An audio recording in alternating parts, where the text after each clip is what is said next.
Hellcat.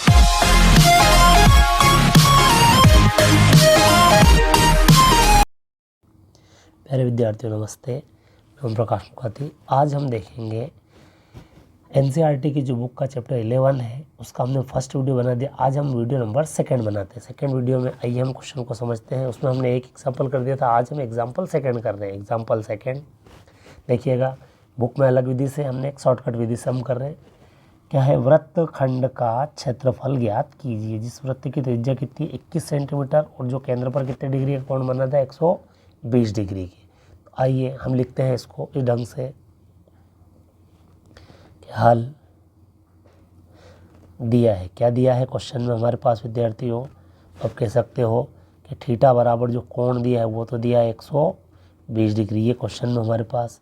और त्रिज्या are बराबर दी है 21 सेंटीमीटर। अब हमें निकालना क्या है? तो हमें निकालना है वृत्तखंड का क्षेत्रफल। तो मैं लिखता हूँ सूत्र, वृत्तखंड का क्षेत्रफल। क्या विद्यार्थी, इसका सूत्र हमने सीखा था कि थीटा बटे 360 और क्या निकालना है? क्षेत्रफल। तो क्षेत्रफल का क्या कर देते हैं हम? स्क्वायर पर। अब हमें निकालना है किसका? वृत्तखंड का। वृत्तखंड यानी छोटा सा भाग होता है, और हमने ये बात सीखी थी अगर छोटा सा भाग है तो उसमें हम त्रिभुज और माइनस करेंगे। बड़ा सूत्र है 1/2 आर स्क्वायर साइन थीटा। आइए अब हम इसमें सारे क्या रख देते हैं? मान। तो जो मान में क्या क्या आएगा हमारे पास, देखिएगा ये थीटा की जगह कितना जाएगा विद्यार्थियों? 120 डिग्री, फिर बटे 360, ये तो है इसे प्रश्न में, इंटू पाई की वैल्यू हो जाएगी 22/7। और त्रिज्या जो दी है वो दी है विद्यार्थियों 21। तो 21 का क्या जाएगा? स्क्वायर माइनस फिर 1/2 फिर आर स्क्वायर यानी 21 का फिर से क्या जाएगा? स्क्वायर और साइन कितना जाएगा? 120 डिग्री। विद्यार्थियों हम इसको हल करते थे, 120 से ये 360 कट जाएगा। ये एक बार तो ये कितनी बार? 3 बार। तो यहाँ जाए 1/3 22/7 गुणित 21 गुणित 21। अब जो है 1/2 गुणित 21 गुणित 21 गुणित, अब हमारे पास साइन 120। तो विद्यार्थियों आइए इस समस्या को हल करते हैं। क्योंकि साइन 120 का वैल्यू आपको पता नहीं है, पर आप ध्यान से सीख लीजिए इसको कि साइन 120 की वैल्यू साइन 60 के ही क्या होगी? बराबर। और साइन 60 की वैल्यू आपको याद है √3/2। तो हम यह लिख देंगे √3/2, जो किसकी वैल्यू है? साइन 60 की। अब इसको हल करते हैं। 3 से 21 कट गया कितनी बार? 7 बार, और ये 7 भी कट गया, नीचे पूरा कट गया। तो क्या बचा इस पद में हमारे पास?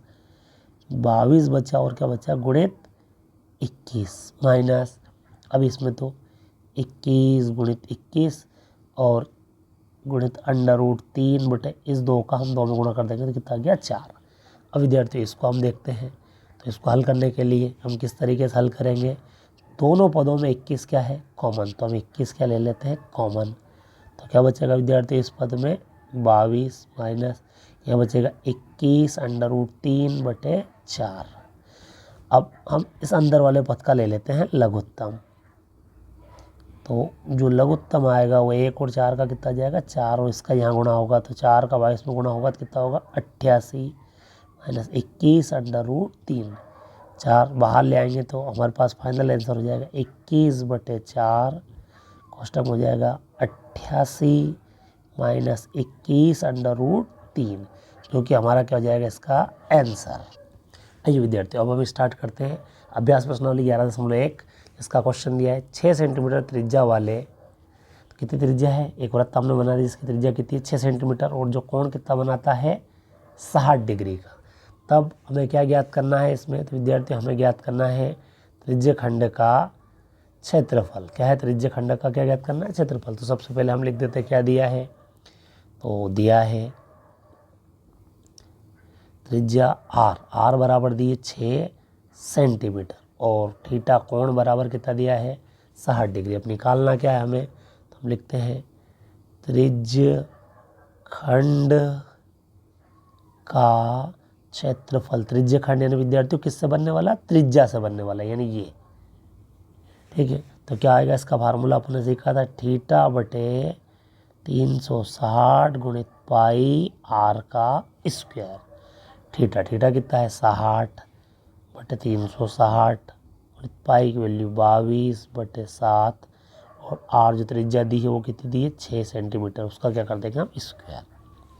60 से 360 को 8 देंगे कितना जाए, 6, यानी 1 बटे 6 गुणित 22 बटे 7 गुणित 6 गुणित 6। ये विद्यार्थियों 6 से 6 कैंसिल, तो फाइनल आंसर क्या जाएगा, 6 का 22 में गुणा, 22 गुणित 6, तो 22 गुणित 6 जाएगा 132, और बटे कितना जाएगा 7, और ये आकृति क्या थी, क्षेत्रफल निकालना, तो इसलिए क्या जाएगा, सेंटीमीटर का स्क्वायर।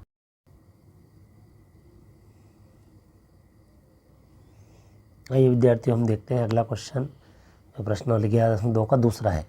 एक वृत्त के एक चतुर्थांश, किसका क्षेत्रफल ज्ञात करना हमें, चतुर्थांश का, और जिसकी क्या दी हमें, परिधि। तो ये विद्यार्थियों हम समझते हैं चतुर्थांश होता क्या है। तो चतुर्थांश के लिए आइए मैं एक चित्र आपको ड्रॉ करके बताता हूँ कि ये एक है वृत्त। तो वृत्त को अगर हम विद्यार्थियों 4 हिस्सों में बांट दें इस तरीके से, तो ये जो हिस्सा है ये कहलाएगा इसका चतुर्थांश। और कितने डिग्री कोण बन गया, तो सबसे पहले हम लिख देंगे, यहाँ हमारे पास दिया है थीटा बराबर कितना हो जाएगा विद्यार्थियों, 90 डिग्री। अब हमें एक और चीज़ की ज़रूरत है, वृत्त की त्रिज्या की। अब त्रिज्या हमें सीधी नहीं दी है, बट हमें क्या दिया है, वृत्त की परिधि। तो हम क्या ले लेंगे कि हमें दिया है वृत्त की जो परिधि है 2 पाई आर, किसके बराबर दी है, 22 के। इससे हम किसकी वैल्यू निकाल सकते हैं विद्यार्थियों, आर की। तो आर बराबर 22 बटे 2 पाई, है ना। ये 2 पाई जो गुणांक था वो कहाँ ले आया, भाग में। तो 2 से ये 22 कट जाए, कितना हो जाए विद्यार्थियों, 11, यानी त्रिज्या आर बराबर 11 बटे पाई। ये दूसरा भी हमने वैल्यू निकाल ली। अब हमें निकालना क्या है, तो चतुर्थांश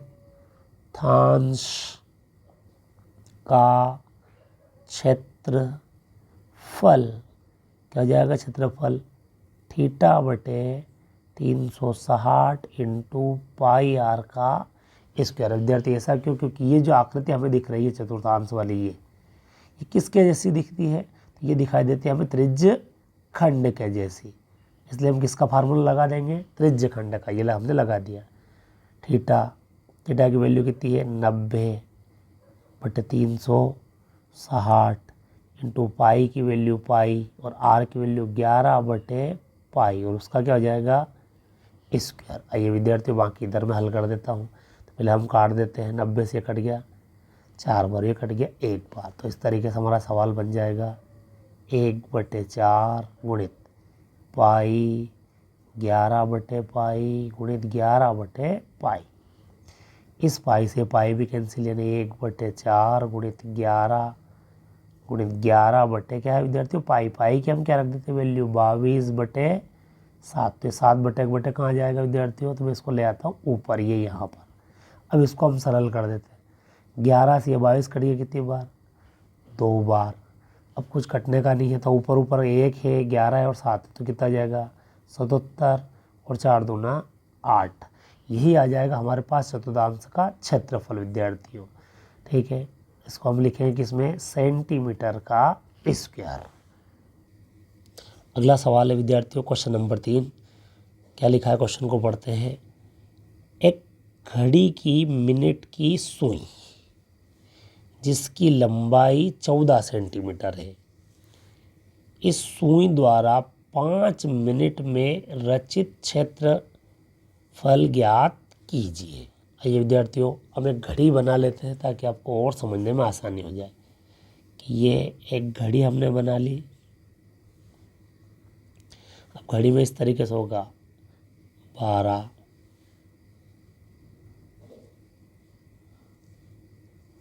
तो विद्यार्थियों घड़ी में जो यहाँ मेंशन होगा टाइम वो हो जाएगा 12, फिर ये 3, और यहाँ कितना हो जाएगा 1, तो ये हो जाएगा 5 मिनट का टाइम। फिर 2, फिर 4, फिर 5, 6, 9, 10, 11 और 7 और 8। इस तरीके से विद्यार्थियों घड़ी होगी। तो अब हम सवाल को हल करते हैं। सवाल में क्या हमारे पास, तो घड़ी की सुई। तो आइए विद्यार्थी हम समझते हैं सबसे पहले तो हल। यहाँ थोड़ा सा आपको कॉन्सेप्ट समझना पड़ेगा। तो क्या दिया हमारे पास, घड़ी का जो कांटा है उस कांटे की जो लंबाई है ये, वो तो कितनी दे दी हमें 14। तो ये 14 क्या बन जाएगी, वृत्त की त्रिज्या है ना। ये कांटा यहाँ से यहाँ तक आएगा, ये हो जाएगा 5 मिनट। अब ये आकृति एक तो हमें चाहिए थीटा और एक चाहिए आर, तो त्रिज्या मिल गई, यानी घड़ी के कांटे की लंबाई, घड़ी के कांटे की लंबाई विद्यार्थी हमें दे दी है, यानी वो क्या है आर, कितनी दे दी वो 14 सेंटीमीटर। अब हमें यह देखना है कि 5 मिनट में कितने डिग्री घूम जाते हैं थीटा की वैल्यू। तो आइए विद्यार्थियों, आप सब जानते होंगे कि जो घड़ी की जो सुई है वो कितने मिनट में, 1 मिनट में, ठीक है। तो हम देखते हैं 60 मिनट में, यानी एक चक्कर जो मिनट की सुई पूरा करती है वो 12 से चल के वापस कहाँ तक आना, 12 तक आना, यानी क्या हो जाएगा 60 मिनट में घड़ी की सुई का कोण। तो ये तो आप बिल्कुल आसानी से बता दोगे, 60 मिनट में ये घड़ी की जो सुई है वो घूम जाएगी 360, ठीक। अच्छा विद्यार्थियों, अगर मैं यहाँ ऐसा कर दूँ 60 गुणित 1, तो भी कोई अंतर नहीं आएगा, है ना। तो इससे फ़ायदा होगा आपको देखने में, ये जो 60 गुणा में वो कहाँ जाएगा, यहाँ भाग में, यानी अब जो बचेगा वो क्या बचेगा हमारे पास, 1 मिनट में घड़ी की सुई का कोण। क्या करना पड़ेगा इसके लिए विद्यार्थी, ये जो 60 गुणा में वो कहाँ जाएगा 360 के भाग में, और इससे एक कैंसिल हो जाएगा। तो कितना आया विद्यार्थियों, ये 6 डिग्री। एक रिजल्ट हमें बहुत अच्छा मिल गया। तो आपको अच्छे से याद रखना है, 1 मिनट में घड़ी में जो कोण बनता है मिनट की सुई का वो कितना बनता है 60, पर प्रश्न में कितने मिनट का बताना विद्यार्थियों, 5 मिनट का। तो हम यहीं से लिखेंगे 5 मिनट में घड़ी की सुई का कोण कितना आ जाए विद्यार्थी, 1 मिनट में जो कोण बना था वो 6 डिग्री, तो 5 मिनट में बन जाएगा 5 छक्का 30 डिग्री। तो विद्यार्थी हमें दूसरी समस्या भी हल हो गई, थीटा कितना आ गया हमारे पास 30 डिग्री, और त्रिज्या आर जो है पहले से कितनी आ गई थी हमारे पास 14। अब हम आराम से इस क्षेत्र के क्षेत्रफल को क्या कर सकते हैं, कैलकुलेट कर लेंगे। तो क्या लिखेंगे हम कि घड़ी की सुई द्वारा तय किया गया क्षेत्रफल, ठीक है। तो लिख देता हूँ मैं, घड़ी की सुई द्वारा 5 मिनट में तय किया गया क्षेत्रफल क्या हो जाएगा, थीटा बटे 360 इंटू पाई आर स्क्वायर, ठीक है विद्यार्थी। अब हम इसमें रख देंगे वैल्यू, किसकी वैल्यू रखेंगे, तो इसमें हम वैल्यू रखेंगे, इसमें वैल्यू रख देंगे हम, तो थीटा 30 डिग्री बटे 360 गुणित पाई की वैल्यू 22/7, और आर जो है विद्यार्थियों वो है 14, उसका क्या हो जाएगा स्क्वायर। हल करेंगे तो इस 30 से ये कट जाएगा कितनी बार, 12 बार, 1/12, 12 36 है ना, इस तरीके से 22/7 गुणित 14 गुणित 14। तो क्या हो जाएगा विद्यार्थियों, 7 से 1 बार और 7 से 14 कट जाएगा 2 बार, इस 2 से ये 12 कट जाएगा 6 बार, और ये कट जाएगा 1 बार, फिर 2 से ये कट जाएगा 7 बार, और ये कट जाएगा विद्यार्थियों 3 बार, और अब नहीं कटता है। तो फाइनल आंसर हम यहाँ लिख देते हैं कि घड़ी की सुई द्वारा तय किया गया, तो 22 गुणित 7 बटे 3, तो कितना हो जाएगा विद्यार्थियों, 22 गुणित हम 7 करते हैं तो 154 बटे 3, और ये हो जाएगा सेंटीमीटर का स्क्वायर। वीडियो को अंत तक देखने के लिए बहुत बहुत धन्यवाद। और विद्यार्थियों, इस वीडियो को ज़्यादा से ज़्यादा शेयर करें अपने मित्रों के पास और कमेंट करके हमें ज़रूर बताएं ताकि हमें पता चले कि हमें वीडियो में और क्या सुधार करना चाहिए। वीडियो को अंत तक देखने के लिए धन्यवाद। लाइक, शेयर और सब्सक्राइब।